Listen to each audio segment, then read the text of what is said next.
Welcome to the Landy Peak podcast. I'm your host and friend, Landy Peak, and I am thrilled to have you join me. In each episode, we will explore what makes life truly fulfilling: happiness, deep connections, and self-discovery.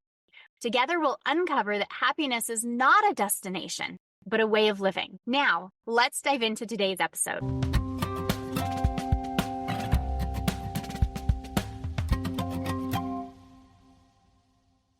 Hello, and welcome. This is your friend Landy, and I am so excited to share about some aha moments in my life around happiness research and how attachment theory saved my marriage. So join me today as we're really diving into that one thing that determines your mental and physical health long-term, and it has nothing to do with your cholesterol. So join me as we really dive in today. I can't tell you how excited I am to share this research on happiness. Early on in 2024, I kind of hit that point where I wasn't loving life. I was stressed out. I was overdone, and there were a lot of stressors in my life. And I'd taken a break so that I could really focus on myself and my family, self-care at its finest. And in that break, really realized my life, how I had created it, wasn't fulfilling. It wasn't lighting me up. I started looking in my own life, where did I find joy? What were those times in my day, in my life, in my week that I was really happy, that I was content, and not just those happiness hits. They're like, oh, this feels really good. But that deep inner contentment. I was also doing research on happiness, and they overlapped. When I looked at my list of when I really felt good, it was when I was really connected in a relationship. Whether it was with my partner, whether it was with a friend, whether it was time with my kiddos, that we were really connected, not just spending time, but feeling that connection. And the research found the same thing. It's all about our relationships. So I'm going to invite you to think for just a moment, how happy are you in your relationships? Now, this does not have to be a romantic relationship. We have relationships with our parents. We have relationships with our siblings, our partners, our kids, our friends. Relationships are throughout our entire lives. And it's that contentment in the relationships that I really want to talk about today. Now, I'm going to be talking a lot about my partner relationship, my husband and I, as the example that I'm going to carry through. But I also want to share that I was not just focusing on my partner relationship in early 2024. I was focusing on the important relationships in my life. Some deep friendships, my partner, my parents, some family, my kiddos. But for today, I'm just going to be talking about my partner relationship. So how content are you with your relationship, whichever one you choose? But focus on one. It's easier to look at one than try to focus on every relationship in your life. When you're looking at that relationship, how happy are you inside that relationship? How happy are you with the communication? How happy, if it's a partner relationship, are you with the sexual experiences? How safe do you feel in that relationship? If shit hits the fan, is that person going to be there for you? So in my research, I came across a Harvard study. It's called the Harvard Study of Adult Development. It started in 1938. So that's in the Great Depression. And it followed a set of young men for nearly 80 years. It's one of the world's longest studies of the adult life. And researchers collected an incredible amount of data on both the physical and mental health of the participants. Now, it did start with just men. It has branched to their offspring, to their partners. So at this point, 80 years later, it is getting a broader sense of the human existence. And the research looks at mental health, physical health, failures, careers, marriages, successes, all of what goes into the broader aspect of life. And the lessons that they found were incredible, not only for the researchers, but for you and me. Now, a lot of the research was done through surveys and interviews, tapping into the human story in their own words. And the really surprising finding is that our relationships and how happy we are in our relationships have a powerful influence on our health. According to Robert Waldinger, and he's the current director of the study, the really surprising finding is that our relationships and how happy we are in our relationships have a powerful influence on our health. We focus so much on taking care of our physical bodies. We hear so much about eating right, exercise. We talk about our mindset and our mental health.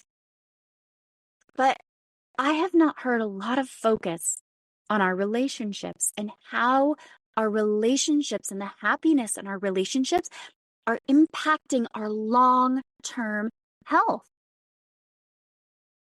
Close relationships, according to the research, more than fame, more than money, more than success, is what is keeping people happy throughout their entire lives. The study showed that the ties that people have in our relationship protect us from the ups and downs. They help delay our mental and physical decline. And they are better predictors of long and happy lives than the income that they make, than our IQ, than our social class, and even our genetics. Now, this one blew my mind. We're talking your relationships out-trump your genetics. The findings proved true across the board among the participants in the study. Researchers pored over the data, including medical records, personal interviews, questionnaires, and they found a strong correlation between the men who had flourishing lives and their friendships, their relationships, their family, and in their community. Now, I want to pause there because I want to go back and make sure you heard. It's the relationships with friends, family, and community. It wasn't just talking romantic relationships, because I know there's listeners out there who are not currently in a romantic relationship. But it's the sense that somebody has your back, no matter what.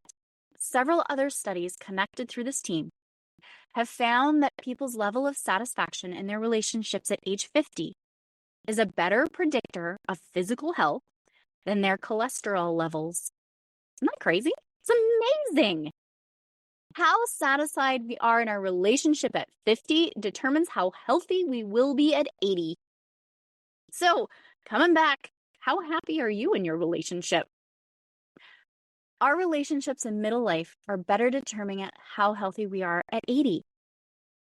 Marital satisfaction has been found to be protective on people's mental health. People who reported being happy in their marriages in their 80s said that their moods did not suffer even on the days they had more physical pain. But those who had unhappy marriages felt more emotional and physical pain. So being happy in that relationship is a protector over your mood, even when you're struggling physically. Those who had warm, loving relationships lived longer and happier, said Waldinger. Loneliness kills, he said. It's as powerful as smoking or alcoholism.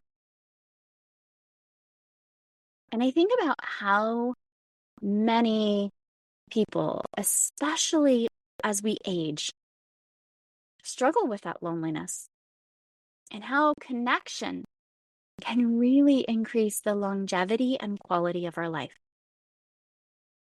So researchers also found that those with strong social connections experience less of a decrease with their mental capacity as they aged. Isn't that cool? How much our social connections are really protecting us physically and emotionally And we're really not focusing on it. At least I know I wasn't. There's a more recent study by Waldinger where researchers have found that women who felt securely attached to their partners were less depressed and more happy in their relationships. And 2.5 years later, those who were happy in their relationships had better memory functions than those who were not. Isn't that crazy? This is a quote by Waldinger. Good relationships don't just protect our bodies, they protect our brains. And those good relationships, they don't have to be smooth all the time. Some of our octogenarian couples could bicker with each other day in and day out. But as long as they felt that they could really count on the other, when the going got tough, those arguments didn't take a toll on their memories. For me, this is incredible. Our contentment in our relationship is helping protect our brains. Aging happens to all of us, every single day. And this is giving us an opportunity to change the course of our lives by focusing on the contentment in our relationship, our happiness, and how our happiness is really key to the longevity of our lives. And so many of us put happiness secondary, right? We focus on the success, we focus on the money, we focus on the goals, saying we'll get to focusing on the relationship, we'll get to focusing on our happiness when we get the success. I know I was like this. When I have the money, then I'll take the time. When I've checked off all my success boxes, then I'll take the time. And I had it backwards, and I'm curious if you do too. And this is really where I'm focusing my work right now, is on this key to happiness. We need to put our happiness first. And one of the key ways we're doing this is through relationships. So when we feel supported, when the going gets tough, it's one of the best ways that we can take care of our brains and our bodies. It's really incredible to think that we put so much emphasis on the role of our genetics. My grandmother is 97. She'll be 98 in February. She's absolutely incredible. She lives on her own. And as I look at her, I was not cueing into what was her relationship with my grandfather like? What are her social connections like? I was really like, I want her genes. And I know many of us will use our genetics as an excuse. We write off our health because all the men or all the women in our families have high blood pressure or heart disease or whatever it is. So it's going to happen to us too. And this is saying, no, it's not. This is saying our relationships are more critical than our genetics. And the cool thing is, my grandmother is a super social lady.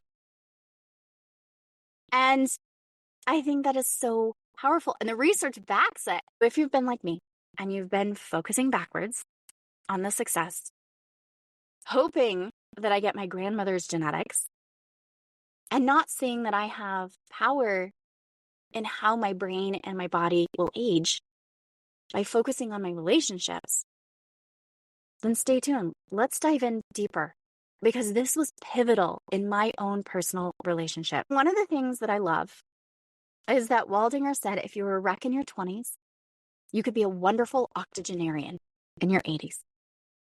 And it's like, okay, so we do have power to change. That contentment, that satisfaction, that feeling that somebody's going to be there for you when things get tough in midlife, that's the key to the longevity in your life.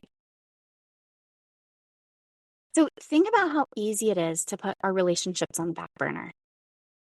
It's so easy to focus on the success goals, the check boxes. And I think even, and as I bring in attachment styles, we write off relationships and how we interact with others because maybe we didn't have a strong childhood relationship with our parents or caregivers. Maybe we didn't have secure attachment and don't even know what that feels like. And so it's just easier to use that as an excuse and use our genetics as an excuse. Well, this is going to happen anyway. But I'm saying today you get to choose. Today you get to turn and say, I want something different. I'm not just going to keep going down this line that I'm going to be going down. I want to share a story I found in my own life. Attachment styles were impacting the happiness in my relationship. About 5 years ago, my husband and I were seriously looking at divorce. I want to let you know, I truly believe my husband is my soulmate. He is my favorite person on earth. But we got to a point where we were so unhappy in our life. Our communication had deteriorated, our physical relationship had deteriorated, and there were some life circumstances going on. This was postpartum, my second kiddo. It was a rough postpartum time. We lived in a place that I hated and he didn't love. And I felt very, very stuck. And I blamed him for a lot. I mean, his job was why we were there. I wasn't taking responsibility for my part in getting us there. We both agreed to move. It's not like he said, we're just doing this, and I followed along. It was a long discussion on whether or not we should. I was overwhelmed. I was stressed out. And I was a working mom. I didn't have a lot of support. We were still doing things together, but we were not connecting on a deeper level. And the time we spent together, even on date nights, tend to focus on what was not going right in our life, a lot of complaining. And we got to a point where it really just wasn't working anymore. We were both so unhappy.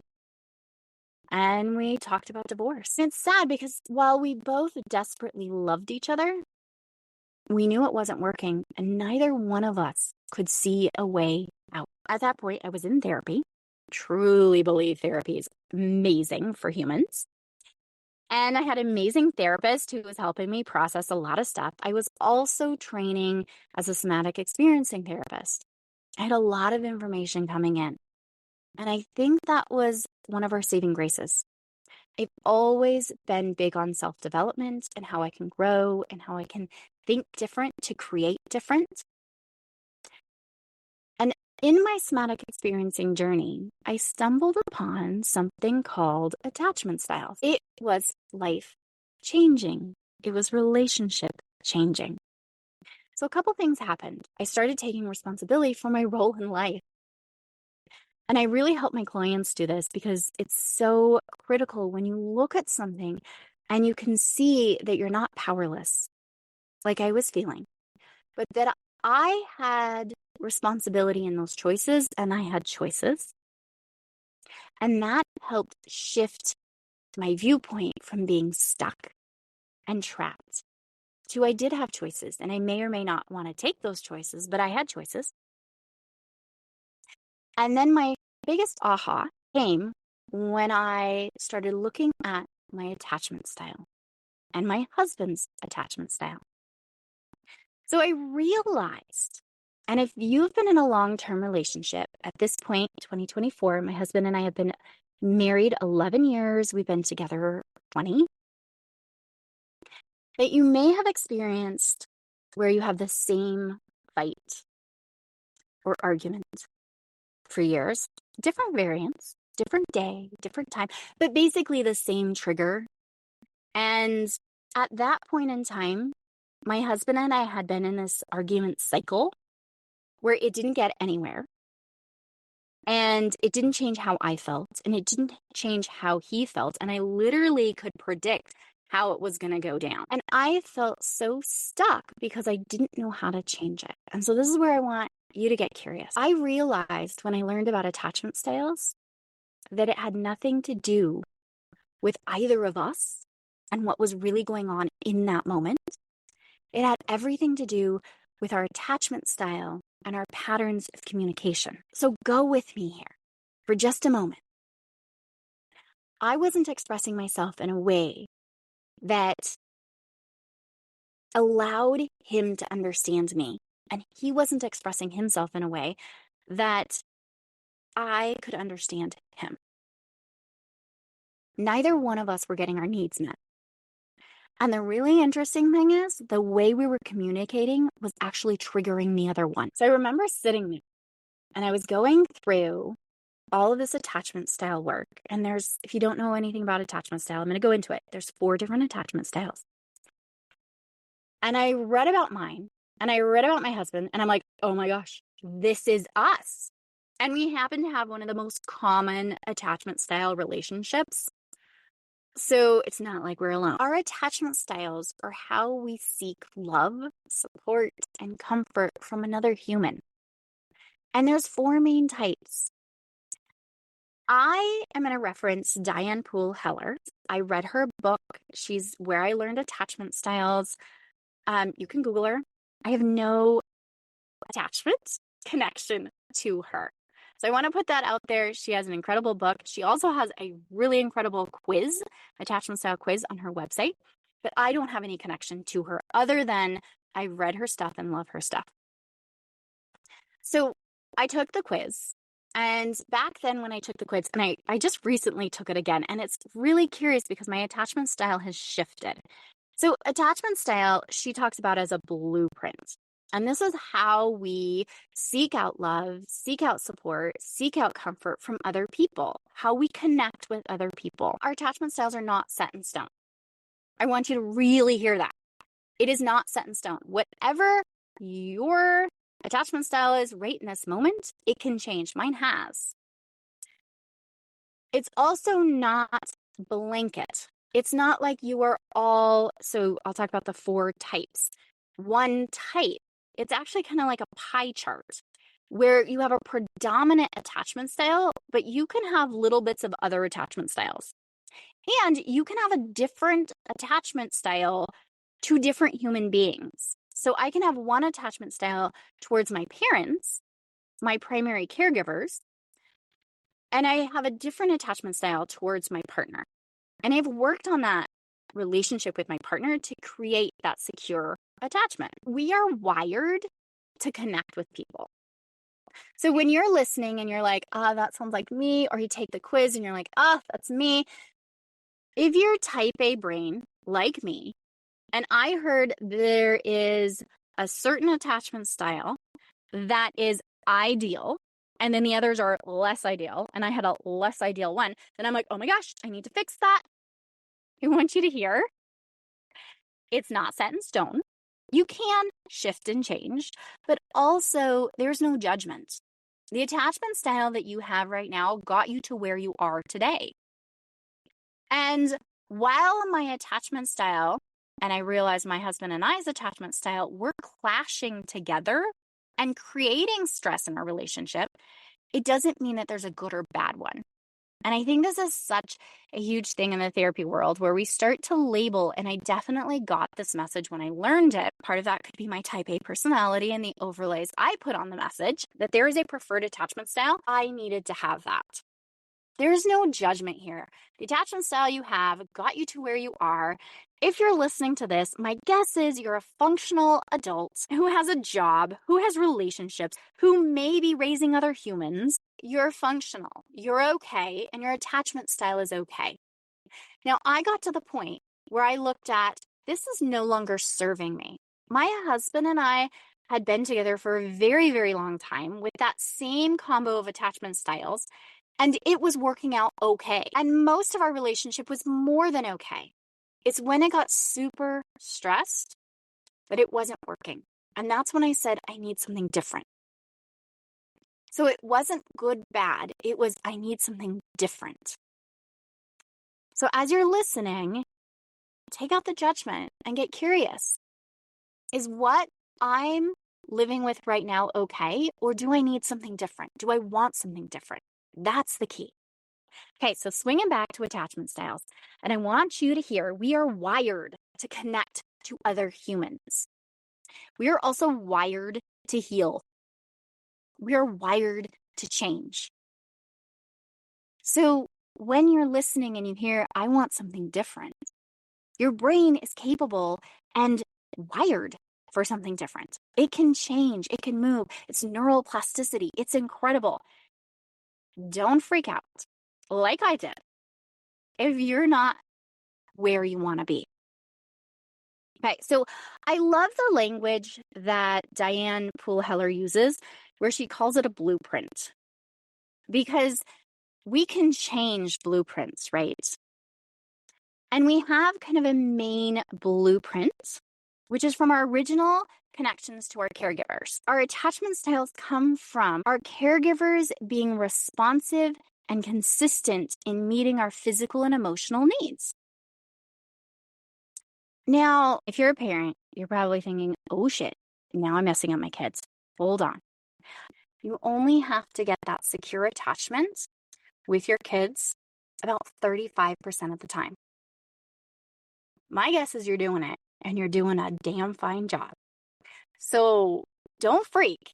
It's okay. And your kids are hardwired to connect with you, and your kids are hardwired to heal and change, right? So we're not messing up our kids. We're doing the best that we can. When we have that consistent and responsive meeting of our needs, develops the secure attachment.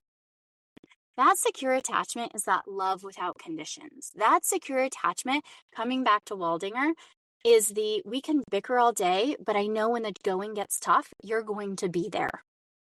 That secure attachment is my kids can have a meltdown and yell at me, and they still know I'm going to love them and be there.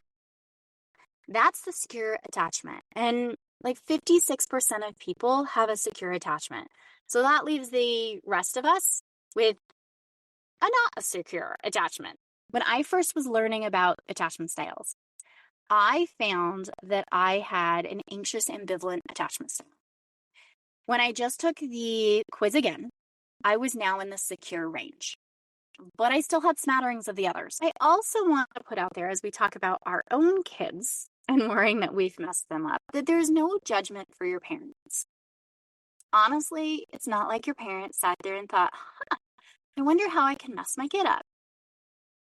Our parents did the best job that they could with the resources they had, the skills they had, and what they knew in that moment of time. And that's okay. I don't want you going in with judgment and the blame game. The blame game ends up with shame, and we rhyme it all, but it's not healthy. If we can just say, you know what, this is where I am, and this is what I have, and go from what we can control and take responsibility for what we can do next. And that's where you get to bring this in, because you get to change your relationships. You get to get curious about, is attachment styles impacting my relationship in a way that I want to change it? So there are 4 types of attachment styles: the secure and 3 others. And if your caregivers were not consistent and responsive in meeting your needs, they didn't do this purposely to you. They probably have a similar attachment style that they learned from their parents, who learned from their parents. And there may be some situational things that were out of their control that played into it also. This is just a relational template that was wired into our brain, body, and nervous system in early childhood. It's completely unconscious. And this is where I didn't realize how much it was impacting my satisfaction in my relationship. That secure relationship is rooted with the attunement of another human being. It's that consistent responsiveness that we trust, that we're safe, that we're protected, that we're connected. Secure attached people seek and initiate and accept repair of relationships. And I want to put a little hold there. You and I are both going to make mistakes in our relationships. The key is that we can repair them. When we have a break in a relationship, when we have something that's happened, that mistake, that rupture, and we can come back and say, I'm sorry, reconnect with that other human, that's going to make the relationship stronger. I think so many times when we're thinking about relationships, we try to avoid those mistakes, avoid the pain. And the research has shown that those repairs, they are important. So we're going to make those mistakes, but look for how you can make those repairs. People who have a secure attachment style tend to have a stronger sense of self and respect for others. They're those people that really honor their own needs, and they're able to show that compassion and empathy. They're really comfortable with intimacy. When I first did this, I hit that anxious ambivalent as the majority of my pie for my attachment style. People with an anxious ambivalent attachment style have experienced inconsistent caregiving. People with an anxious ambivalent attachment style had inconsistent responsiveness to their emotional and maybe physical needs. This person has had that taste of that really secure, good relationship where all of their needs are being met consistently and in a responsive way. But it's only for a time period, and then it's taken away. They've experienced that secureness, but they can't count on it. It's the love with conditions. And maybe it's you get all of your needs met, especially the emotional needs, when you're meeting the expectations of your caregiver. And when you're not, that love is taken away. Remember, there could be so many factors that go into why someone's emotional and physical needs were not met consistently and in a responsive manner that they need. With anxious ambivalent attachment style, people feel anxious or insecure over love. And they can focus or over focus on external regulation. How can I control the situation to make sure I'm okay? They have that strong desire to have the relationship, but it's always in the back of their mind that they're going to lose it. This was me in relationships. There is an insecurity to the love and a fear of abandonment. And with that fear of abandonment, I would break it off first. So if I got wind at all that love might be taken away, I was the first one to say, well, we're done. Which in my relationship with my husband became an issue because when we were super stressed, I was the first one to throw out, let's get divorced. Which, as we go into his main attachment style, triggered him. He had an avoidant attachment style. And an avoidant attachment style, emotions are not safe. They're not okay. And my husband, right off the get-go when we started dating, if you cry, I'm out of here. And he did. I remember a big argument early on in our relationship. We were living together at the time. And I started crying. Big emotions. He literally got up. He walked out of the house, got in his car, and drove away. Big emotions, not okay. It's not that he didn't love me. It's not that he didn't want to be able to support me or to connect with me. He did. It was that the emotions were not okay. Crying was not okay. And so, just like all of us, people with an avoidant attachment style, they desire love. They desire intimacy. It just makes them really uncomfortable when there are big emotions.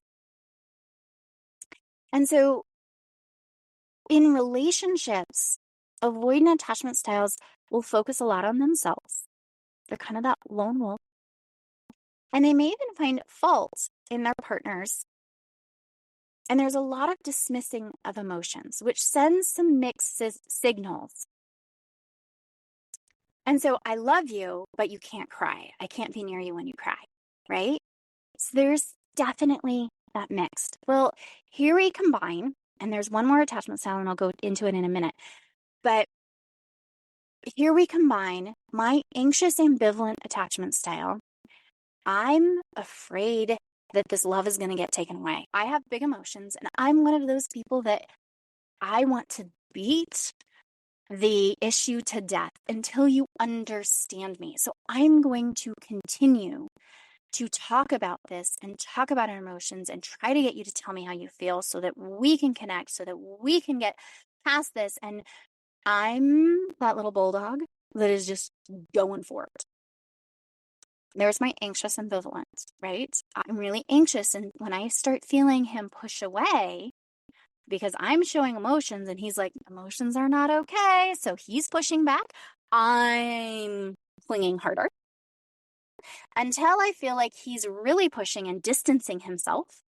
And as soon as I feel that distance, then I'm going to be the one that calls it off first because I don't want that rejection. There's that anxious ambivalent. So I'm going to say, well, we're done. This is it. And I'm going to pretend that it doesn't bother me. And so that was our pattern. We'd get in arguments. I would have emotion. Let's talk about our feelings.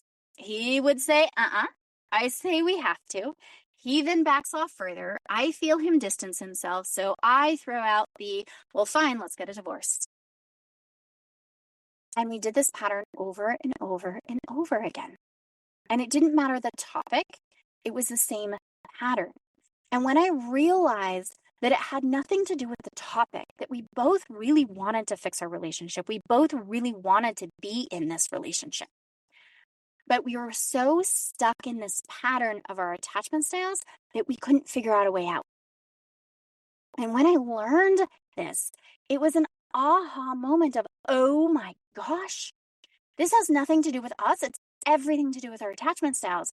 So if we can each meet the needs of our attachment styles, we can get past this. And we did. We have a stronger relationship right now than we've ever had in our 20-year relationship. So this was really key in our relationship. And I want to talk about the fourth type of attachment style. And then I'll swing back to our relationship. So the fourth style of attachment is a disorganized. And this is the most complex. And this is where your source of safety, your primary caregiver, was also a source of fear. And so it's a really mixed, chaotic attachment style. I, again, would encourage you, if any of these sound like you, or you're just curious about where you are, to learn more about attachment styles. Because it was pivotal in my own relationship. And it's been pivotal in my clients' relationships as I've talked to them about our attachment styles. And it's incredible. Okay, so swinging back, our reactions were our attachment styles, not what was actually going on in our relationship. We couldn't get past that same cycle of emotion, backing off, clinging, backing way off, and blowing it up. Because I'd blow it up every single time. And when I started understanding the attachment styles, I started seeing the pattern.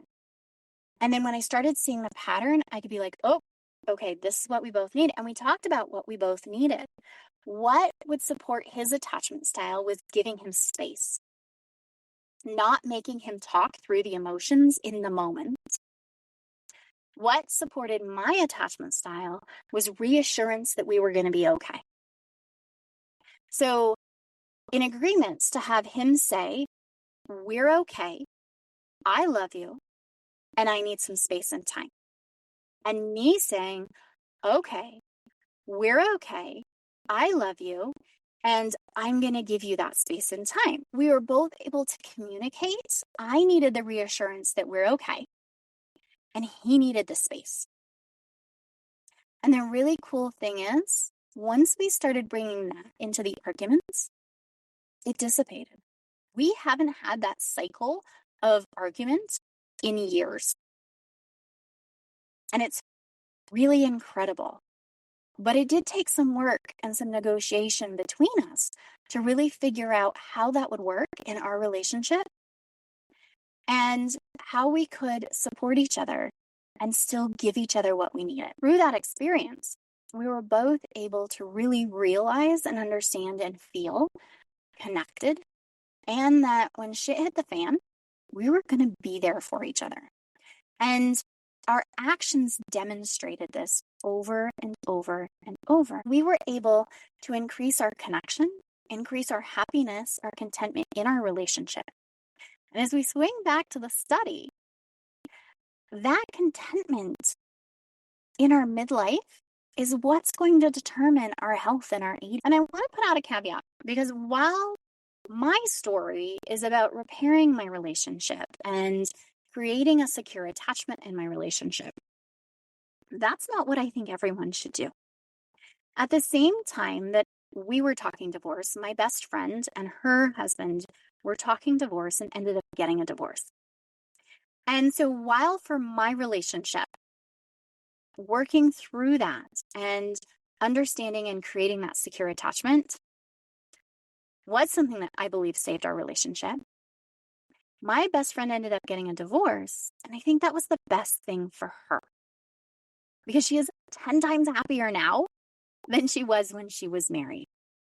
So a lot of this, while I share my story, may not be your story and may not be the answer that you're looking for, but it's a way to get curious about it. And my bestie is now in a relationship that is supportive and secure and exactly what she needs. So just because the one person you're with isn't what you need doesn't mean that you can't find it. And sometimes it takes repairing that relationship to get what you need. There's no one size fits all answer. I invite you to think about your relationships, how you feel about your relationship. Are you content and happy? Do you feel if shit hits the fan that someone is going to be there for you? Because that, according to the research, is the true determining factor. It's that feel that you have community, that you have connection, that somebody's going to help you pick up the pieces. Somebody's going to have your back. And if the answer is no, don't freak out. You can still find that. And sometimes it's looking at the existing relationships in your life. And honestly, I was ignoring a lot of that connective piece in my own marriage. But it's looking at the relationships and saying, what can I do to change this? Whether it's a family, a friend, or a community relationship. What can you do to bring in more of that sense of security? What can you do? Just get curious about it to create more joy and happiness and connection in your relationships. Because what we've learned today is that our contentment and happiness, feeling supported in our relationships, is one of the, if not the, key factors in determining how we age. And the cool thing is, we've got control over that. Because just like I came to a point where I was so unhappy in my relationship that I was looking at divorce, I figured out how I could change that. And I have the best relationship that I have ever had in my life right now. And it's not that it didn't take work. It took focus on the connection, not just the time. And we can do that with all of our relationships. It's really about that deep level of connection. That is something that you get to find in your own relationships. And I want to tell you that I am so grateful for you in my life. And I'm so excited for you that you took this time today to do something for you that could change your life in an amazing, incredible, monumental way. And I want to share, because I believe that we all should hear this, that I love you and I like you. And you are an incredible human being. That you're talented, that you're smart, that you're kind, that you're caring, that you're fun, that you're funny. And I am so grateful that you are in my life. I wish you happiness throughout your day and the rest of your life. And we'll talk to you soon. Hey, before you go, just a little bit of legal. This podcast is designed for educational purposes only. It is not to replace any expert advice from your doctors, therapists, coaches, or any other professional that you would work with. It's just a chat with a friend, me, where we get curious about ideas, thoughts, and things that are going on in our lives. And as we're talking about friends, if you know someone who would benefit from the conversation today, please share, because I think the more that we open up these conversations, the more benefit we all get. So until next time, give yourself a big hug from me and stay curious, because that's the fun in this world.